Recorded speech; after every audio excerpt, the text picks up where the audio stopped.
Okay, hey everybody, welcome to Temple Museum Modern Warfare Squirrel Hole. This is my hole, and welcome to my hole. What, nothing? Okay, you're not touching my hole? What? I'm not touching that with a stick. Okay.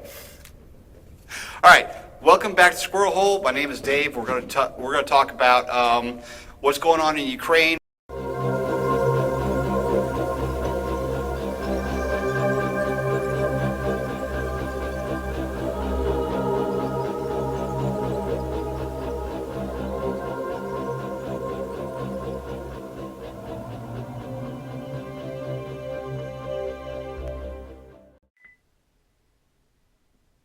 Well, hello, that's me again. Today is the 7th of September of 2024. It is a Saturday, and I want to give you some food for thought for the weekend because I'm gonna be busy in a coming few days, and so I will be sporadic both on video and on my blog. I still will try to make a video and probably write number of things on my blog, but it's not guaranteed because it's a home project, so it's not big. So just for you to know. Unless, of course, something, God forbid, something so extraordinary pops up, and so let's kind of get, to our goals, so to speak. I noticed in the comments before I go and start talking about the events which are critical for the development of the whole global situation, in regards to Turkey applying for the BRICS, and probably will be accepted on the October meeting in Kazan. Many people, obviously, there will be some kind of, arrangements regarding Turkey's NATO membership, but obviously this is the start in many respects of the dissolution of NATO as we know it, especially considering the fact that Turkish armed forces are second in importance after the armed forces of the United States. And here is the deal. Many people started to put in comments that, oh, you didn't talk about Turkey long enough, and that it's not really a backward country, which it is not. I mean, make no mistake, there are, as any country, Turkey also has its own share of large problems, including the inflation. But yes, I want to tell you that just in terms of steel production, Turkey, Turkey is in the top 10 in the world, and as you understand, steel production is one of those key elements which defines what can and what cannot be done in terms of the whatever your national projects are, from industries to building the transportation to bridges to what have you. And many people do not understand that Turkey has also fairly advanced for the country which 40 years ago was a non-player in this respect of its own military-industrial complex. They build ships. Obviously, many systems of those ships are Western, but they do build ships. And then, of course, it is indeed very advanced society. So it's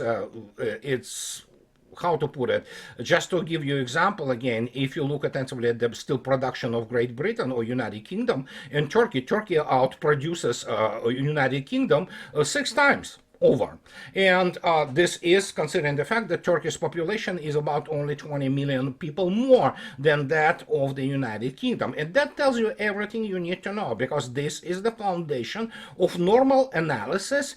And as I stress all the time, each time you see in any kind of the geopolitical analysis or the correlation of forces, some kind of the monetary index, such as military budget, so many dollars.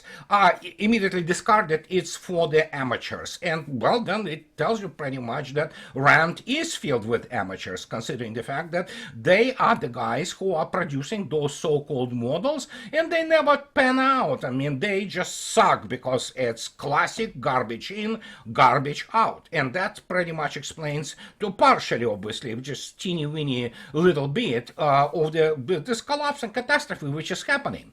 And so let's kind of get to our goats, so to speak.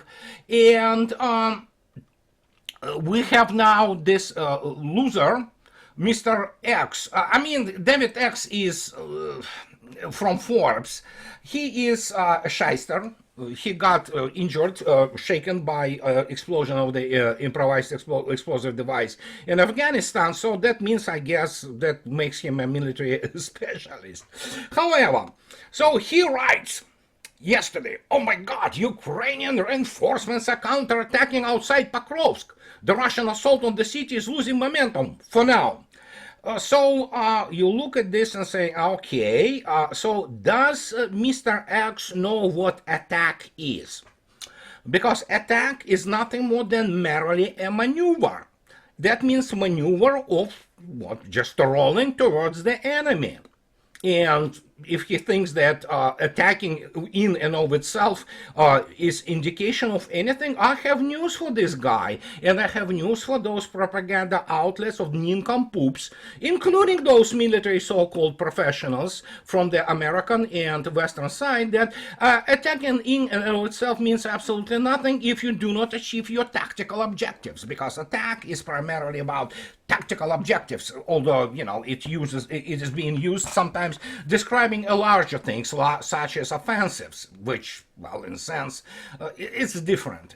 And what can I say? I have news. They were attacking all the time, non-stop. But guess how he makes the case? He makes the case by going and quoting imbeciles, the fraudsters, shysters from Russia, because obviously, for example, but despite assigning a dozen battalions from 8 or so brigades to their surprise invasion of Russia's Kursk Oblast, the Ukrainians seem to have kept 4 or 5 brigades, each with up to 2,000 troops and hundreds of vehicles in reserve. Russian propagandist Evgeny Norin described these units as reasonably intact and well equipped. Evgeny Norin is an amateur who never served a day in the armed forces. He pretends to be military historian. He is not. He is also amateur, and it's pretty much like me declaring myself to be an eye surgeon. I mean, you know, let's say I have an interest in eye surgery, so I read articles about it online, and I become, you know what. Eye surgeon.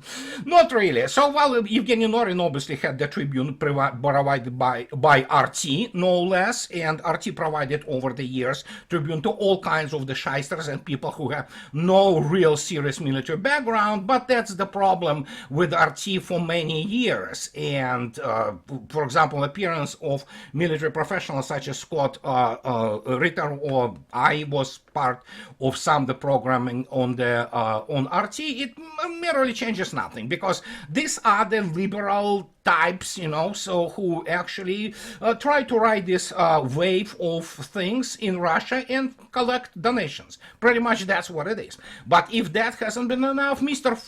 X, who obviously wouldn't know anything about combined arms warfare, he says that now some of those reserves are finally joining the fight along the last line of trenches in fortified towns 5 or 6 miles outside Pakrovsk. No, they're not 5 or 6 miles outside Pakrovsk, but I mean, it's I understand he's a comic writer, okay, and he is now he became as he you know, tries to expose himself as the film, you know, guy. He makes films, okay, sure.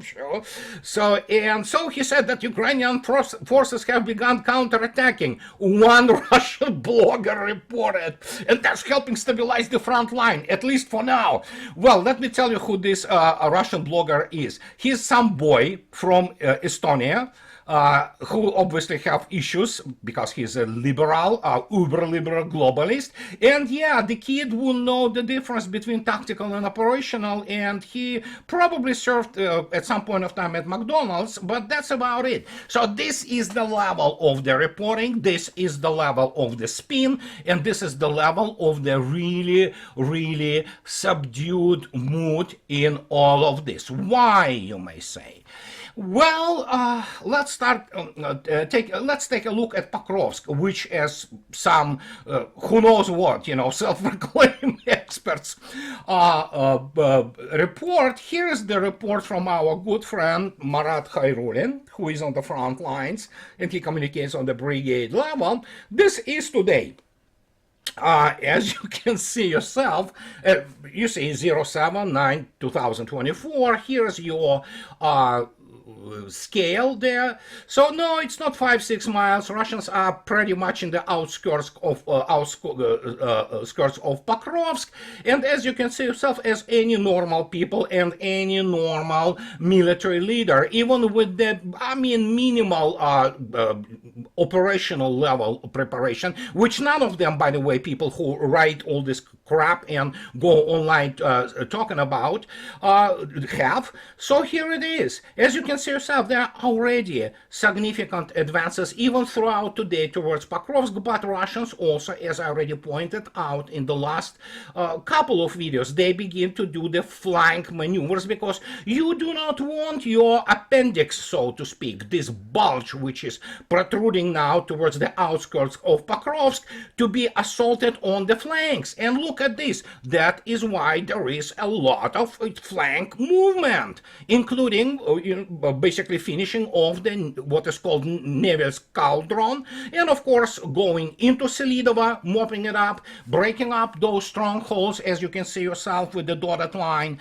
And then of course, as you can see yourself, even today they're still moving towards Pakrovsk. You see, this is a classic, first year operations task for anybody. A young lieutenant will understand that, okay? But evidently not people who are, continuing to propagate, all kinds of the rumors and expertise, quote unquote, from nincompoops who would know the difference between, again, battalion and regiment. But here we are, here's the issue, and Pakrovsk is also burning and is being evacuated, and that's just the way it is. Now, so let's go further.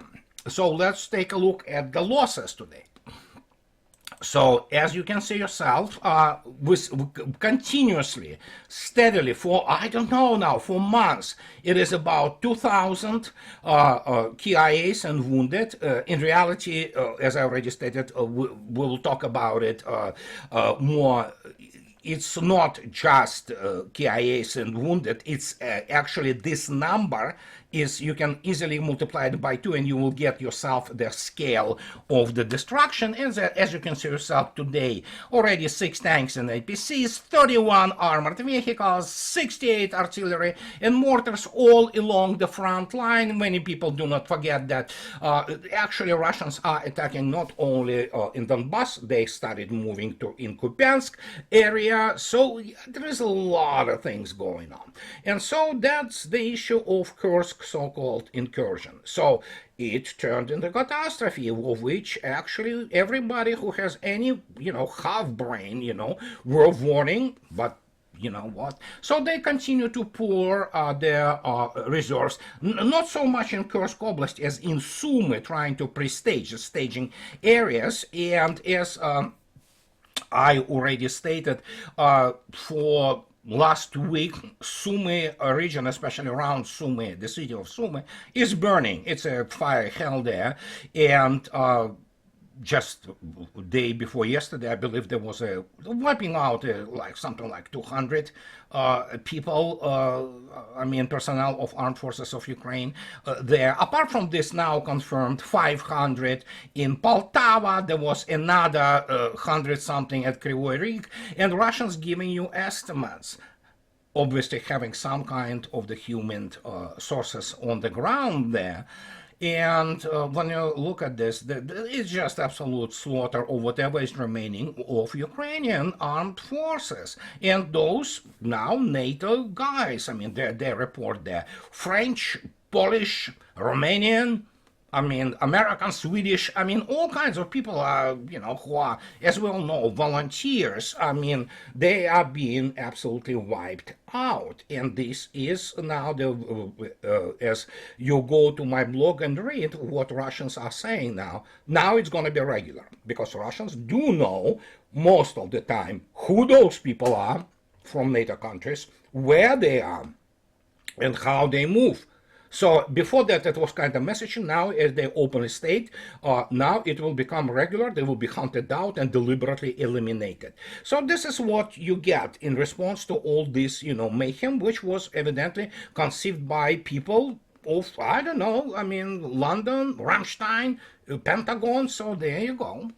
And apart, if that hasn't been enough, so we have now Wall Street Journal. They come up with well, we already know. So the Wall Street Journal now laments, and as you can see yourself, it was 4 days ago. They are like, oh my God, you cannot do this F-16 thing again because look at this. These are, 2 Ukrainian Top Guns. My question is, based on what did they decide in the Wall Street Journal that they were Top Guns? And it's propaganda. Obviously, people do not understand that these guys, so-called Ukrainian pilots, Top Guns, they are amateurs compared to, for example, Russian pilots who fly daily several missions on their Su-30, SAMs, Su-35s, Su-57s, not to speak about ground attack and, aviation such as Su-34s and Su-25s. They are nowhere near in terms of their flight capabilities as pilots to Russians who are probably the most flown air force in the world today, and by a mile. It was almost a year and a half ago when Mr. Shoigu, at that time Minister of Defense, stated that even in this fairly dense air defense environment, Russians already flew, and again, it was beginning of 2023, I believe. So, which is, more than a year and a half ago, it was already 140,000 sorties, and this was, again, at the time when there was SIAD still continuing, the, suppression of the enemy air defense, which is now have been primarily suppressed, and Russians are flying now most of the time with impunity, having the total, it's air preponderance, but you can see yourself what the difference between air superiority and air preponderance, and Russian Air Force has air preponderance. No matter what kind of airplane or aircraft is provided to Ukraine, the moment they take off, they are targeted immediately, and usually it's one-way street, basically. So most of the time they are not going to return, and I don't understand why Wall Street Journal suddenly laments and remembers that you cannot do this anymore with F-16s. Well, you know what? There are many people in Russian Air Force which have their mortgages. They need to pay them. Let them earn money, for crying out loud. And this is another Wunderwaffe from NATO. Oh, F-16s, game changers. No, they're not game changers. And as a result, we have this situation now. Mr. Austin, today, yesterday at Rammstein, obviously Mr. Zelensky there, all kinds of this, NATO guys who conceived this catastrophe in Ukraine, and which is, of course, now influencing the full collapse, basically, of the Western civilization. So they talk about that. Mr. Austin says, after Mr. Zelensky demands, all kinds of the long-range weapons, and the use of donated U.S. weapons for long-range strikes into Russia would not turn the tide of the war for Ukraine, U.S. Defense Secretary Lloyd Austin said on Friday. Gently. I like how they cope, my God. Gently pushing back against Kyiv wishes for arms restrictions to be lifted.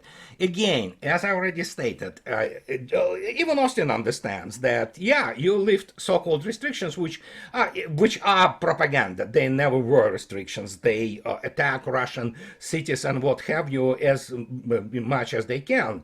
But the point is, they do have 300-kilometer range ATACMS.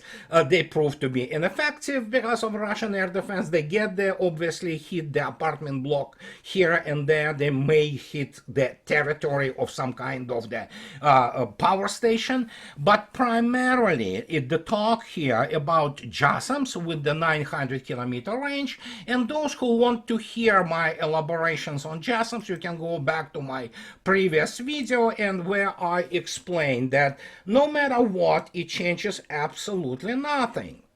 Well, the only thing they will do, because there are many nut jobs there, they may try to attack again long-range standoff weapons, Kursk nuclear power station. They would want to create the nuclear catastrophe. And the whole idea behind this desperation, they're desperate, I mean, you know, which is happening with them, you know, pretty much since the onset of this special military operation since February 2022. They are desperate, and you know what? They want Russia to use some kind, they want to elicit some kind of the irrational response. That is why there was a lot of talk. I mean, you have to understand, these guys from State Department, Pentagon approach it, they think that the more they repeat things, especially in media, the more it becomes closer to the reality. They do not understand how Russia works. I will explain to you, there are no normal people who understand what they are dealing with. And so they continually talk about, oh, Russia is going to use the tactical nuke. First, let me explain for starters, what is tactical nuke, because it's becoming absolutely, and we are talking about people who have no clue what they're talking about. And this is what really irritates me, because, and I'm not hiding it, because I'm sick and tired from all kinds of amateurs coming up who have no clue in the nuclear weapons. Tactical nuke in and of itself is nothing about just yield, so to speak. It is about the objective, tactical objective. For example, you can use 10 kiloton device, okay, which is similar to the small boy, you know, which was dropped on the Hiroshima. I believe it was small boy, of fat, whatever. So about 10 kilotons, maybe even 20. But you can use it to wipe out the stronghold, let's say, of the company or battalion size level. What is this then? You can stick this thing of the, let's say, 20 kilotons onto the delivery system, and you can attack with it, let's say, God forbid, of course, I'm just giving you an example. Nuclear power station somewhere in the United States launching from somewhere around of the Barents Sea. That becomes strategic. This is what people do not understand. Tactical, operational, and strategic. They are defined in terms of objectives, not just in terms of scale of the, for example, formations or types of the weapons you use. But, as I already stated, that you can actually have a strategic impact using conventional weapons. But what many people do not understand, they think that because, oh yeah, they use like 2 kiloton weapon and it became the tactical. Not necessarily. And as I already stated, depending on the situation, you know, you can use, you know, all kinds of the charges, I mean, or yield devices. So this is primarily combination of the power and objectives, what it is used for. It's always, this is what, you know, military science is, you know, writing on. It's the definition of what you use it for. What are the objectives? And so when people say that about tactical nukes, so that really gets me going, because I'm sick and tired listening to this blabber, you know, from all kind of places. But yeah, the idea, the whole, you know, strategy, grand strategy, this is what they do actually, because they are really incompetent people. They thought that, oh, let's Russians use nuclear weapon. And that means that Russians, will discredit themselves in the eyes of the global south, which global south is very touchy, very sensitive to any kind of the nuclear weapon use, because obviously they consider it to be their ultimate weapon and they don't like it. And of course, suddenly, if Russia uses nuclear weapon, then well, first, it discredits itself in their eyes, and secondly, it shows its weakness. This is primitive people, one-cell creatures, in whatever the think tanks there, and I will explain to you why they are one-cell creatures. It's unbelievable, and that's what they wanted. Russians do not need to use it, as I already stated, and when people go in all kinds of comments and in my blog, write, why don't Russia use nuclear weapons? Why? Russia is dealing with it just fine conventionally, and evidently, as Kursk adventurism of Pentagon and London and demonstrated, and now Austin is not very happy, is very simple. They don't understand what they're dealing with. They do not understand on the operational level what reserves are, how they formed, because they never study Russia. And here we are. Look at this. We have this guy. Oh my God. Peter Schroeder, September 3, 2024, Foreign Affairs. Putin will never give up in Ukraine. The West can change his calculus. It can only wait him out, writes this guy. I will tell you who the guy is, and then I will explain that 2.5 years after Russia invaded Ukraine, the United States strategy for ending the war remains the same. Impose enough cost on Russia that its president, Vladimir Putin, will decide that he has no choice but to halt the conflict in an effort to change his cost-benefit calculus. First, and I immediately state, the American establishment, including this guy, Peter Schroeder, they have no clue about Russian calculus and cost-benefit analysis, because none of those people have anybody who ever fought defending their country. The same goes to Peter Schroeder. And look who Peter Schroeder is. Oh my God, listen, here you just look at his CV. Oh, so many big words. Adjunct Senior Fellow, Transatlantic Security Program. Peter Schroeder is an expert on Russian foreign and security policy. No, he is not. With nearly 2 decades of experience working on Russia and Eurasia in various roles in the intelligence community and US government, running analytical programs and providing impactful analysis. Yeah, I know. It is very impactful. The guys wouldn't know how to win in goddamn Afghanistan, but now this guy, he knows something about Russia because he served there. So, and he to the senior most US national security leaders. Well, we know the quality of this analysis. It sucks. I mean, it's incompetent. And look at this. When you look at this guy here, CIA, all that, he was stationed in Russia and all that. So, he has to, as most of them, have to read about themselves in Alexis de Tocqueville, Democracy in America, and about American garrulous patriotism, so-called, which is essentially chauvinism, blinded and uneducated chauvinism. That is why they cannot get anything right. So, and here it is. Mr. Schroeder received his BA in history, wow, from the University of Virginia, and his MA in security studies from Georgetown University. Okay, so let's see what is Georgetown University Securities Studies. I deliberately went there, and as you can see yourself, master's program, Center for Security Studies, Georgetown University. And when I say that American higher education is the degree mills, and that none of those professors will be able to hold serious conversation on the issues of strategy and military balance, I mean it. I mean, they won't even dare to, for example, debate me because, well, frankly, I will just wipe the floor with them. But the point is, look at this. Here is the one of the courses, the Strategy, Policy, and Military Operation, CEST 5001, Theory and Practice of Security in the first semester. Wow. So first semester, what is semester? Okay, so I went 6 academic years just studying this, but what do I know? So let's take a look what strategy, policy, and military operations are. Yeah, I'm beginning to smile when military operations, I hear the military operations. And look at this, what they teach there. Oh, the theories that have governed the conduct of war and the formation of strategy from ancient to modern times.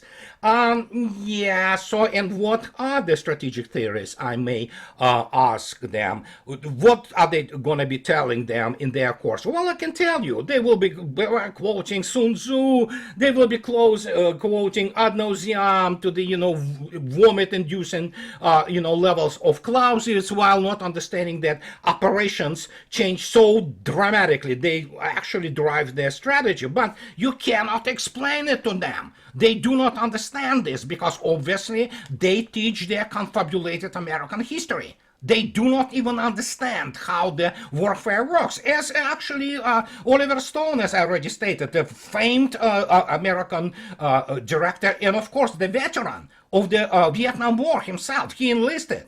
So I have a profound respect for this guy, despite the fact that I may not necessarily agree with all his views. But he's correct. Americans do not know what war is.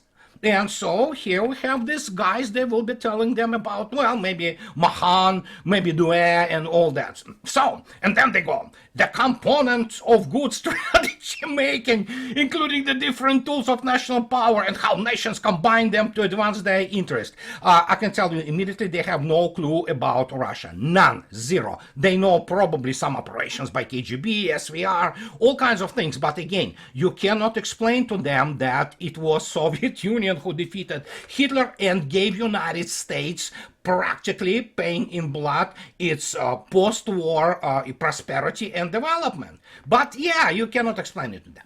Then, of course, the difference between grand strategy, and operational art. Really, operational art, as we already saw in throughout the whole special military operation, those people in Pentagon, they do not understand what it is. They do not understand how you really decide the actually outcomes of operations, because the only thing they have are the field manuals, and they are doing this in templates and rigidly. And so then the importance of history, technology, and operation milieu in shaping American military services that affect their role in making U.S. military strategy.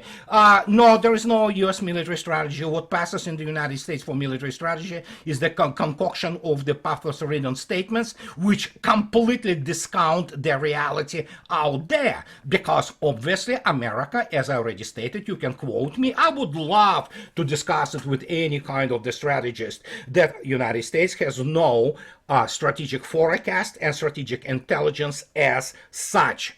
And of course the component of war that have remained constant over time, as well as how war has changed, including the challenges presented by revolutionary and insurgent forms of warfare.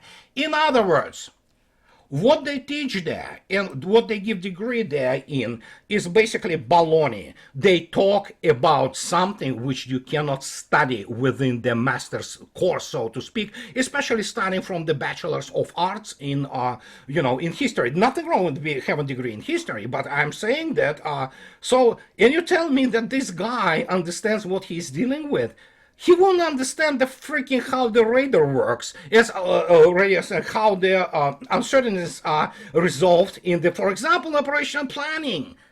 They don't teach it there. They may give them like, oh, you see, this is Joseph of Lanchester model. They wouldn't even understand how you have to apply it and how the correlation of forces and means is calculated, because you have the empirical evidence. They have no clue. They don't understand how a real economy works, and there you go. Most importantly, since we are going back to Sun Tzu, know thyself, know thy enemy.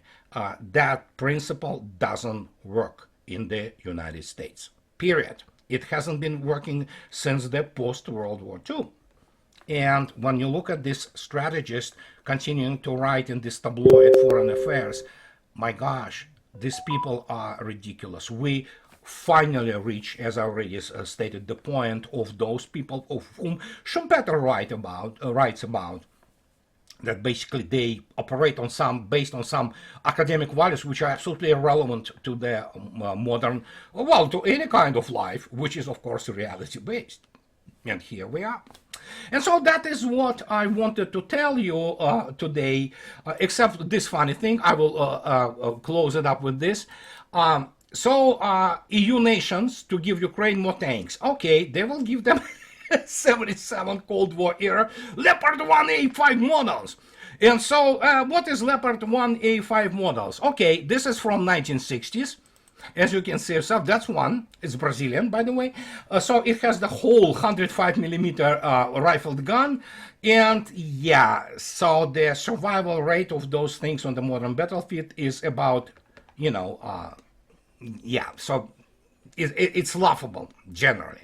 And so that is why Mr. Austin was a little bit subdued, if not to say more very upset today, but it is what it is. This is the reality, and my task is to just kind of explain to you. And now today, in conclusion, today is tomorrow, 8th of September.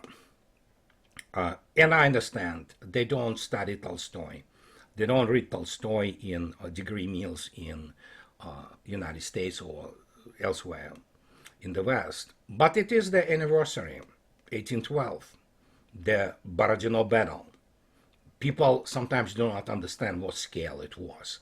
And it dwarfs anything which was out there. And at that time, so just read about it. And Tolstoy was absolutely correct that in the end, there was that battle which predestined Napoleon for failure and the destruction of the Napoleonic France. At that time, superpowers. So here it is. So as always, I want to profoundly express my gratitude to my patrons. And as always, guys, those who like what I do, please subscribe to my channel. And those who can afford, please support me on Patreon or buy me a coffee and two. And have a nice weekend. I'll talk to you later, most likely next week. Bye-bye.